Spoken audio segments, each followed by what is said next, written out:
Mrs. Dalloway is not your typical day-in-the-life story, but does tell the story of Clarissa Dalloway. It covers the span of one day as she prepares for a big party that will take place that evening. As the novel begins, she strolls through Westminster, which is her neighborhood in London, as she continues on her way to a flower shop. When she returns from her errand, an old friend and former suitor, Peter Walsh, shows up unexpectedly.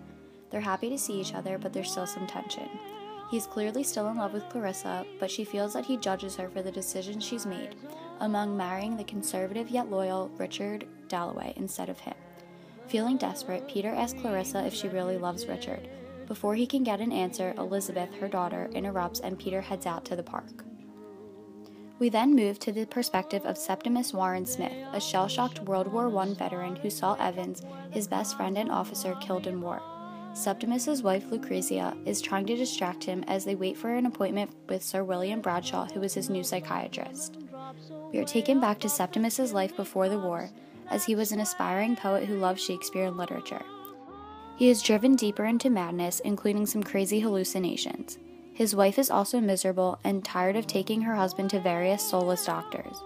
Dr. Holmes thinks that Septimus is just in a funk, yet Dr. Bradshaw says that he lacks proportion. Neither acknowledges the fact that the war has impacted Septimus for the worse, which seems pretty obvious to us. Clarissa proves that she cherishes the independence that her marriage gives her, knowing that she could never have that with Peter. Meanwhile, Septimus and his wife wait at their apartment for Sir William Bradshaw, who is coming to take Septimus to his psychiatric home. The couple shares a rare moment of joy, but before Bradshaw enters the apartment, Septimus throws himself out of the window and impales himself on the fence.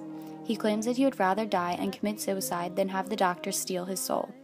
A late arrival, Sir William Bradshaw, shows up to Clarissa's party with his wife to announce that Septimus has killed himself. Clarissa is unhappy that death was mentioned at her party, but she is envious of Septimus's ability to embrace the moment.